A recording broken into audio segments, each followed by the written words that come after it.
मैं doctor Vinay Kumar, assistant professor, L Mishra college of business management Muzaffarpur. आज मैं अपने बीएड प्रथम वर्ष के छात्रों को कंटेम्पररी इंडियन एजुकेशन विषय के तहत जो शिक्षा दर्शन पढ़नी है, शिक्षा दर्शन, उस शिक्षा दर्शन के बारे में अनेक भारतीय और पाश्चात्य चिंतक को हमें पढ़ना है। उसमें एक जैन जैकब रूसो बहुत ही महत्वपूर्ण दार्शनिक हैं, जिनके बारे में हमें पढ़ना है। तो आज हम मित्रों, चलिए आप लोगों को जैन जैकब रूसो के बारे में आज बतलाता हूँ, उस पर चर्चा करता हूँ, आपसे विमर्श करता हूँ कि रूसो ने क्या शिक्षा दर्शन दिया जो आज हमारे देश में ही नहीं वरन दुनिया के कई देशों में इसे पढ़ाया जाता है। और उतना दिन के बाद 18वीं शताब्दी में जन्म लेने वाला व्यक्ति और 18वीं शताब्दी में अपनी शिक्षा दर्शन देने वाला व्यक्ति को अभी भी हम दुनिया के विश्वविद्यालयों में, महाविद्यालयों में पढ़ रहे हैं, तो जरूर इसमें कोई खासियत होगी। तो हम उसी के बारे में बात करते हैं। मित्रों, जैन जैकब रूसो का जन्म स्विट्जरलैंड के जिनेवा में 1712 ईस्वी में हुआ। उनके पिताजी एक घड़ी साज थे और बचपन में रूसो की माता का देहांत हो जाता है और रूसो अपने चाचा और चाची के साथ रहते हैं, क्योंकि उनके पिताजी अपने कारोबार में लगे रहते हैं। और रूसो की मां के मृत्यु के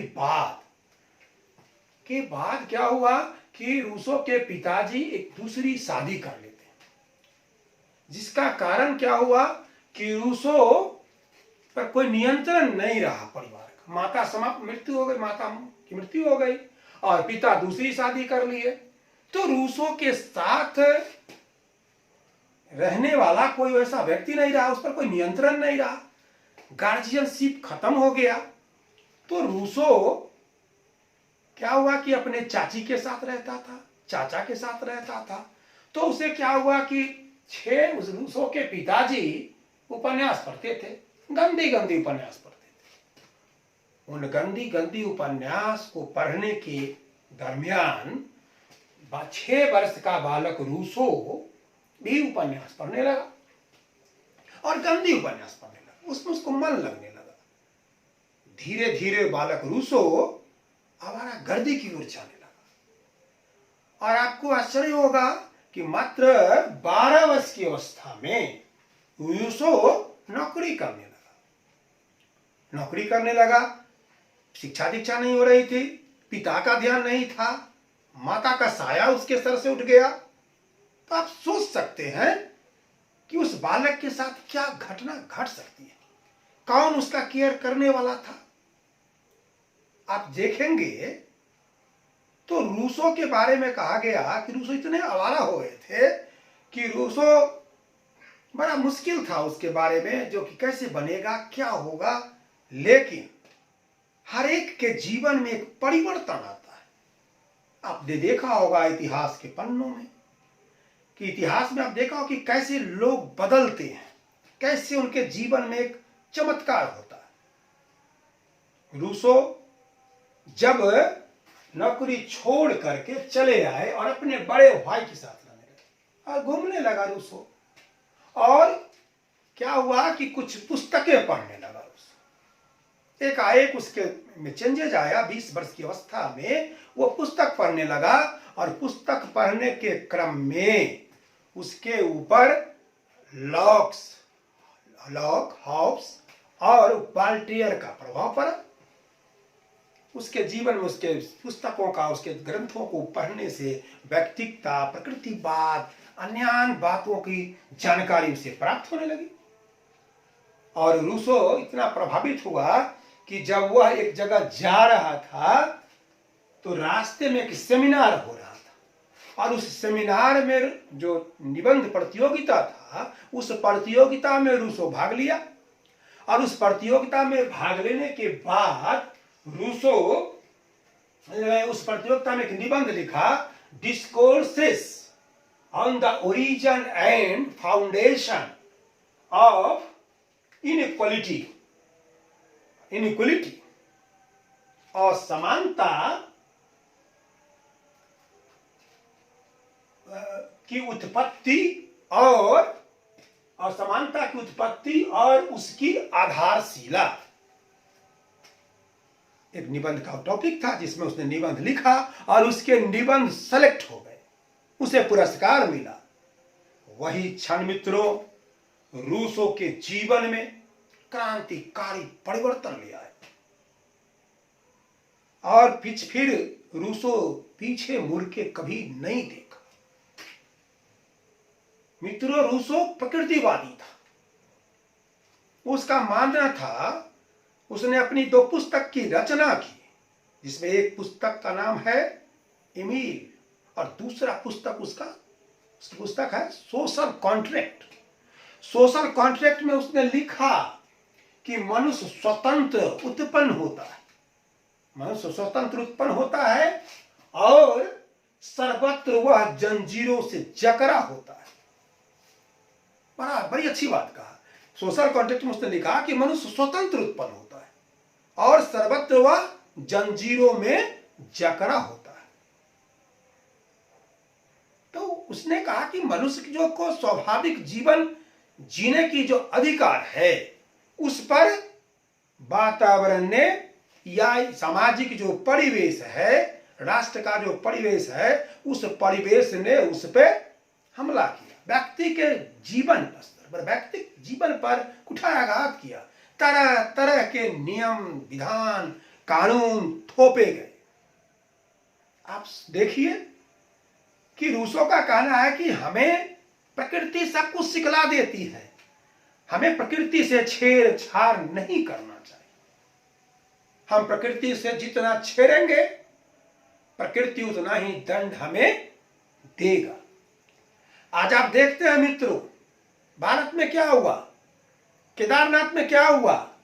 हम पहाड़ों के साथ छेड़छाड़ करते हैं, ग्लेशियर टूट रहा है।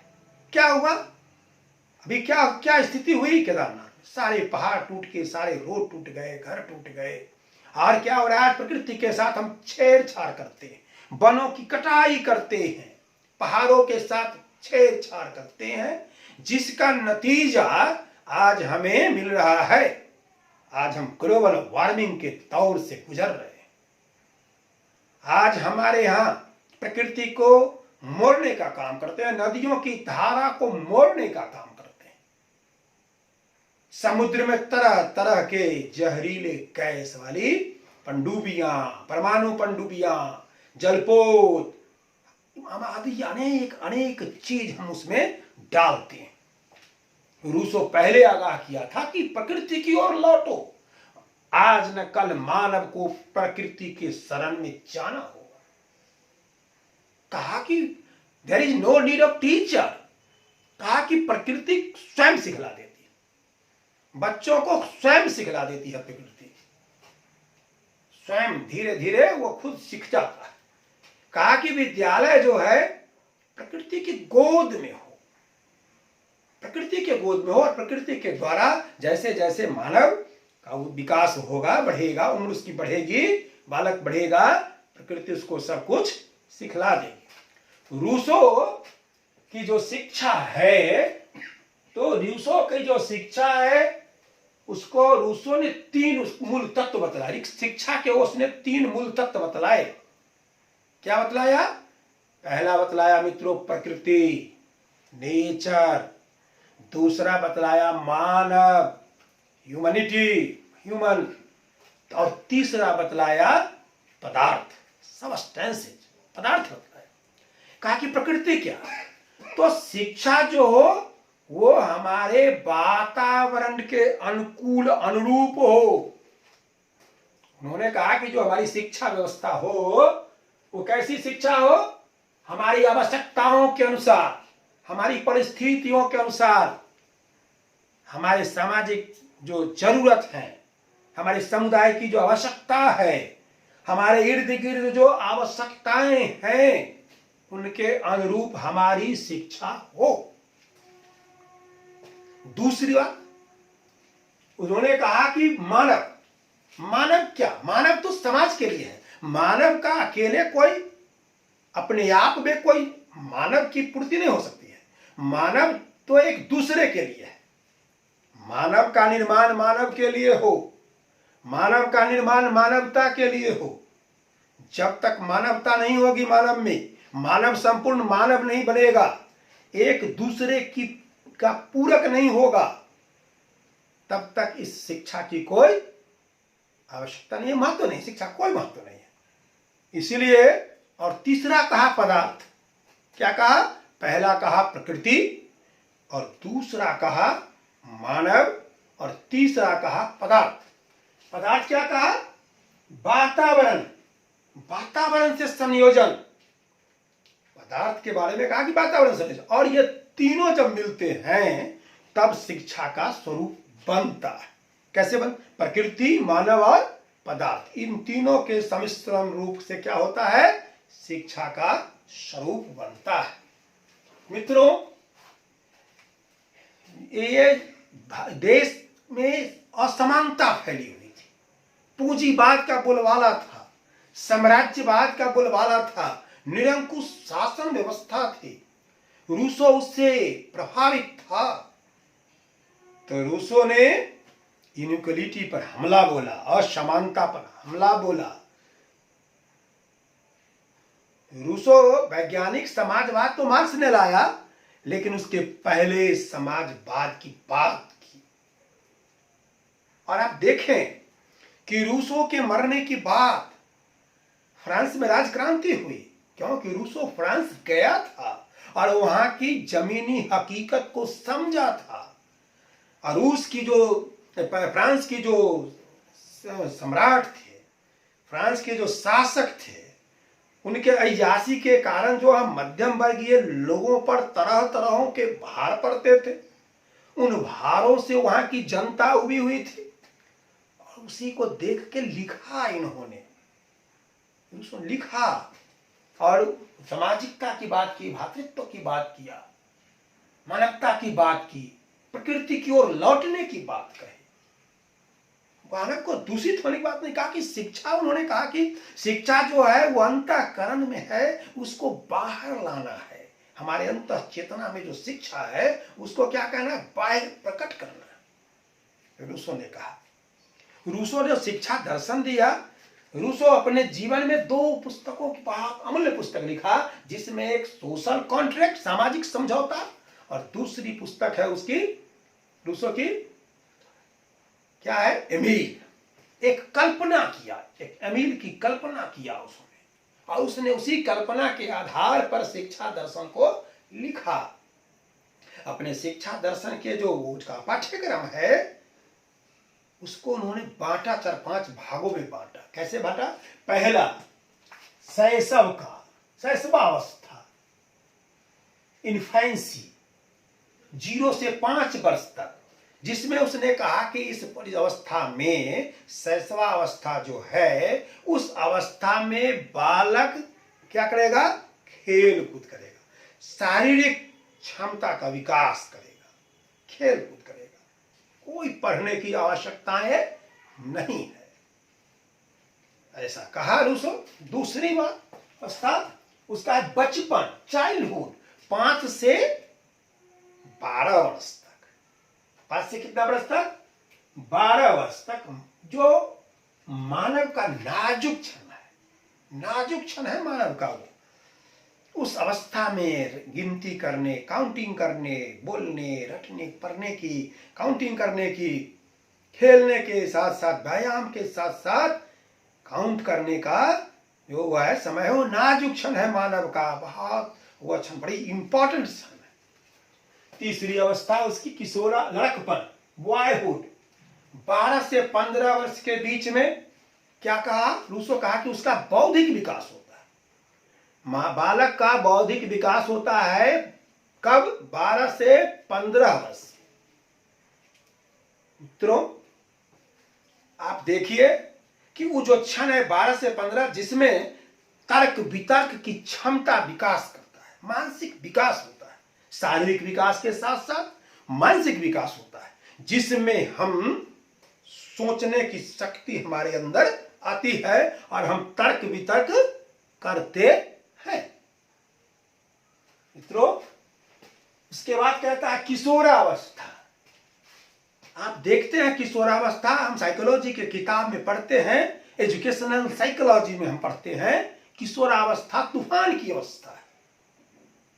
एक किशोरावस्था ऐसी अवस्था है जिससे व्यक्ति के भाग्य का निर्माण हो जाता है, क्योंकि इतनी उस समय अगर उस किशोरावस्था में सकारात्मक शक्ति को का संयोजन कर उसको आगे बढ़ने की प्रेरणा दी जाए, प्रेरित किया जाए, उसका पथ प्रदर्शन किया जाए, मार्गदर्शन किया जाए, तो वह व्यक्ति को बहुत आगे जा सकता है, वह अपने लक्ष्य की पूर्ति कर सकता है।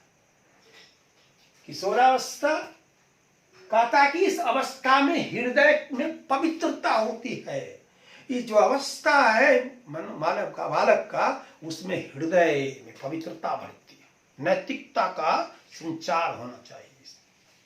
और कहता है, पांचवा कहता है कि सोफी की दिशा सोफी की दिशा कहता है कि किशोरावस्था के जो एज है, किशोरावस्था के जो उम्र है, वो 15 वर्ष से विवाह के योग्य होने तक के। किशोरावस्था का जो उम्र दिया गया उसमें कहा कि 15 वर्ष से लेकर और विवाह के योग्य होने की तक। तो इस अवस्था में कहा कि हृदय को पवित्र बनाने के लिए युक्त करना चाहिए। ठीक है, तो आप मित्रों देखें कि रूसो किशोरावस्था को किस अवस्था में लाना चाहता है, और उसकी जो पांचवी अवस्था है वो सोफी की दिशा है, जिस दिशा में वो कहता है कि वह अब विवाह करने योग्य हो गया है। विवाह करने क्या हो गया है, योग्य हो गया है, वह प्रौढ़ बन जाता है और उसे उसके एक साथी की आवश्यकताएं महसूस होती है। तो रूसो ने आपने देखा कि कई चरणों में बांटा, शैशवावस्था, बचपन अवस्था, बचपन, लड़कपन, किशोरावस्था और सोफी की दिशा। रूसो एक ऐसा दार्शनिक है, शिक्षा दार्शनिक है, चिंतक है, जिसने अपनी शिक्षा का जो उद्देश्य बताया, वो जीवन का उद्देश्य क्या बताया, कहा कि शिक्षा में जीवन का उद्देश्य क्या है, आनंद की प्राप्ति होनी चाहिए। शिक्षा का उद्देश्य क्या है, जीवन में आनंद की प्राप्ति। रूसो के अनुसार शिक्षा का उद्देश्य है जीवन में आनंद की प्राप्ति। दूसरा कहता है मानव को मानव बनाने की बात कहता है। रूसो की शिक्षा दर्शन का जो उद्देश्य है, मानव को मानव बनाना। ठीक है, दूसरा कहता है कि जीवन में आनंद प्राप्ति करना, ये उसके शिक्षा दर्शन का उद्देश्य है। और अब हम देखें चले कि रूसो किस प्रकार अपनी शिक्षा दर्शन को कैसे कैसे करके किस स्टेज में बतलाया। उसने अपनी शिक्षण विधि में क्या कहा, तो रूसो की जो शिक्षण विधि है, उसकी शिक्षण विधि आज के जो दार्शनिक है, शिक्षा दार्शनिक हैं, या दुनिया के अन्य दार्शनिक जो हैं, वो रूसो के शिक्षा दार्शनिक से बहुत मेल खाता है। क्या है, रूसो ने शिक्षण विधि में कहा, पहला करके सीखना, लर्निंग बाय डूइंग। वह चाइल्ड सेंटर्ड बात करता था, वो टीचर सेंटर बात नहीं करता था। आप देखिए कि बस शिक्षा किसके लिए है? बालक के लिए है। और हम बालक की प्राथमिकता अगर न देते हैं तो वो शिक्षा अधूरी शिक्षा हो जाएगी। तो हमें क्या कहा रूसो अपनी शिक्षण विधि में? मित्रों कहा पहला करके सीखना, लर्निंग बाय डूइंग। छात्र को खुद करने दो, खुद से उसको करने दो। दूसरी बात कहा निरीक्षण द्वारा सीखना, learning by inspection, learning by inspection, निरीक्षण द्वारा सीखना, खुद से निरीक्षण करने दो। तीसरा कहा अन्वेषण द्वारा सीखना, लर्निंग बाय एक्सपेरिमेंट, खुद से वो अन्वेषण करे, खोज करे। खोज करे तो उसके अंदर रचनात्मक शक्ति बढ़ेगी, क्रिएटिविटी बढ़ेगी, क्रिएटिविटी बढ़ेगी, ससेप्टिबिलिटी बढ़ेगी। उसके अंदर क्या होगा कि शिक्षा अन्वेषण के द्वारा जब वो करेगा, खोजेगा, खुद से खोजेगा, तो उसके अंदर एक ललक पैदा होगी, जागरूकता आएगी, रुचि पैदा होगी, इंटरेस्ट पैदा होगा और शिक्षा में उसके लगन लगेंगे। ठीक है मित्रों। चौथा कहता है स्वानुभव द्वारा सीखना, स्व अनुभव। कहता है कि लर्निंग बाय सेल्फ एक्सपीरियंस, वो जो खुद करता है, खुद पढ़ता है, खुद लिखता है, कुछ बनाता है, प्रयोग द्वारा सीखता है, वो अन्वेषण करता है, जो वो करता है, जो उसको अनुभव प्राप्त होता है, जो एक्सपीरियंस गेन होता है, उसके द्वारा शिक्षा होनी चाहिए। सेल्फ एक्सपीरियंस के द्वारा। कितनी अच्छी बात है उसने कहा, सेल्फ एक्सपीरियंस के द्वारा। अब देखिए नेक्स्ट कहता है पांचवा प्रयोग द्वारा सीखना, लर्निंग बाय एक्सपेरिमेंटेशन। स्वयं प्रयोग करे और प्रयोग करके वो सीखे। तो हमने देखा कि रूसों की जो शिक्षण विधि है, हमने देखा आगे जब हम पढ़ते हैं, भारतीय लोगों को पढ़ते हैं, तो भारतीय में महात्मा गांधी भी कहते हैं करके सीखना, अरविंद घोष भी कहते हैं करके सीखना। सीखना लर्निंग बाय डूइंग सभी लोग कहते हैं, लर्निंग बाय डूइंग करके सीखना सभी लोग कहते हैं। और रूसो कहता है कि learning by doing, learning by inspection, learning by experimentation, learning by self experience and learning by discovery, प्रयोग के द्वारा सीखना।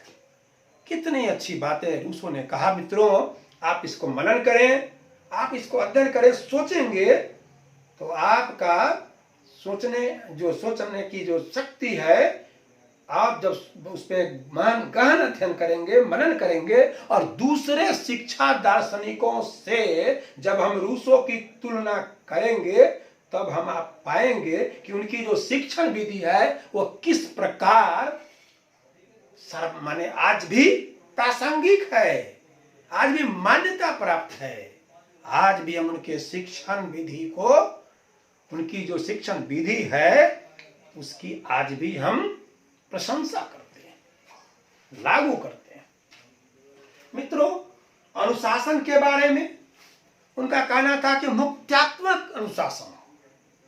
क्या हो? मुक्त्यात्मक, मुक्त करो, छात्रों को कोई दंड नहीं दो कि वह गलती करेगा तो प्रकृति उसे खुद दंड दे देगी, प्रकृति देगी दंड।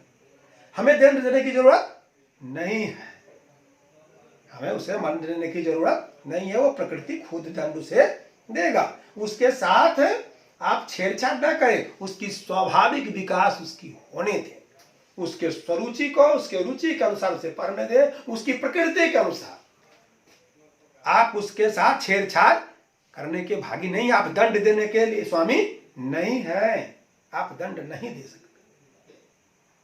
तो रूसो ने अनुशासन में भी कहा कि छात्रों के साथ दमनात्मक व्यवहार कभी भी नहीं करें, उसे खुद प्रकृति सिखला देगी। और रूसो ने कहा कि हमारा जो शिक्षा हो प्रकृति के गोद में हो, प्रकृति के गोद में हमारी शिक्षा हो। रूसो को हम भारत में रविंद्रनाथ टैगोर से तुलना करते हैं कि रविंद्रनाथ टैगोर भी प्रकृतिवादी हैं और प्रकृति की गोद में उन्होंने शांति निकेतन की स्थापना की। और रूसो भी प्रकृतिवादी है, कहता है प्रकृति में शिक्षा हो, प्रकृति की गोद में शिक्षा हो,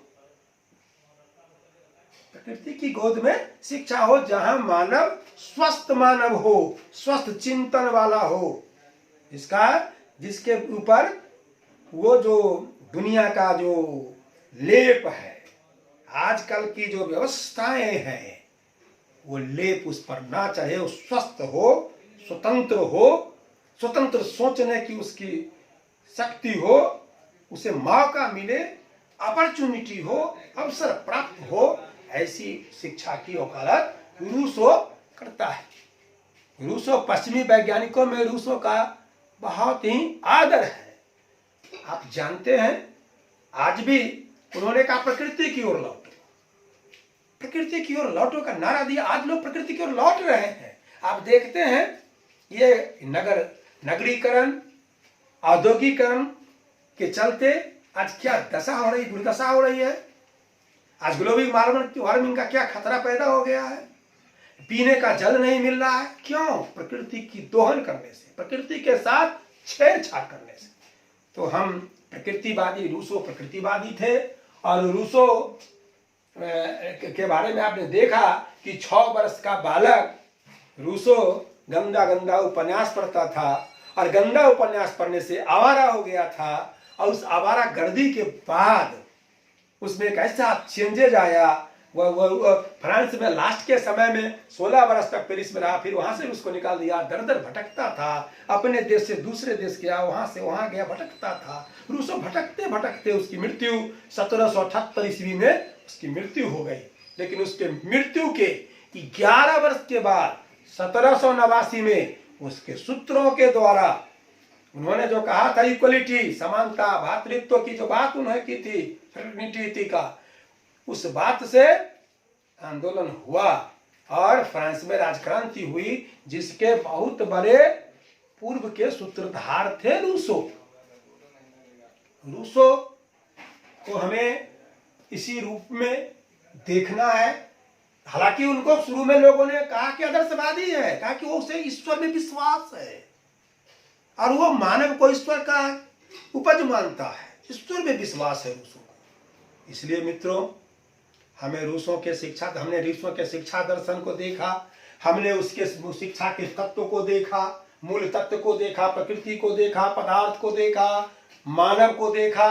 हम उसके हम शिक्षण विधि को देखे, हम उसके पढ़ाई की जो बात है, विषय है, उसको हम लोग देखा कि वो कैसे पढ़ाई लिखाई की बात कैसे करता है। सो इस प्रकार हम लोग रूसो की तमाम शिक्षा की परिभाषा को देखा। रूसो ने शिक्षा के बारे में कहा कि शिक्षा वह है जो अंदर से जिसको बाहर प्रकट कराया जाए। तो इसलिए हम आपसे यही कहेंगे कि आप जब भी पढ़ें मित्रों, तो जब रूसो को पढ़ें तो रूसो की तुलना अन्य शिक्षाविदों से करें, दार्शनिकों से, प्लेटो से करें, लॉक से करें, हॉब्स से करें। और उसकी तुलना भारत के भी जो विद्वान हैं, चिंतक हैं, जो शिक्षा दार्शनिक हैं, उनसे उनकी तुलना करें। और तब हम देखेंगे, तब हम पाएंगे कि रूसो कितना प्रासंगिक है और रूसो की जो शिक्षा दर्शन है आज की परिस्थिति में, आज के काल में, आज के वर्तमान स्थिति में कैसा है। रूसो कैसा है? रूसो वर्तमान जीना चाहता है। रूसो वर्तमान में जीना चाहता है। वो भूत और भविष्य की चिंता नहीं करता है, वर्तमान जीना चाहता है। कहता है वर्तमान मत छीनो। बालक का वर्तमान छीन लोगे और कल कहता है प्रभु को, ईश्वर को कहता है कि वर्तमान बालक से अगर छीन लेते हो तो वो बालक को कल अगर मृत्यु हो जाती है, तुम बुला लेते हो, तो फिर वो बालक कैसे अपना जीवन जिएगा। इसलिए किसी बालक को स्वतंत्र करो और कहता है कि भूत और भविष्य की चिंता नहीं करो, वर्तमान में जियो। ऐसा शिक्षा दार्शनिक रूसो था। इसलिए मित्रों, आज हम रूसो के शिक्षा दर्शन के बारे में आपसे वार्ता किया, आपको भरसक बतलाने का प्रयास किया। फिर हम अगली कड़ी में आपसे मित्रों दूसरे शिक्षा दार्शनिक के साथ आपके पास उपस्थित होऊंगा। इसलिए आपने सुना, आपने देखा, इसके लिए आपको बहुत बहुत धन्यवाद मित्रों, बहुत धन्यवाद, अनेक धन्यवाद।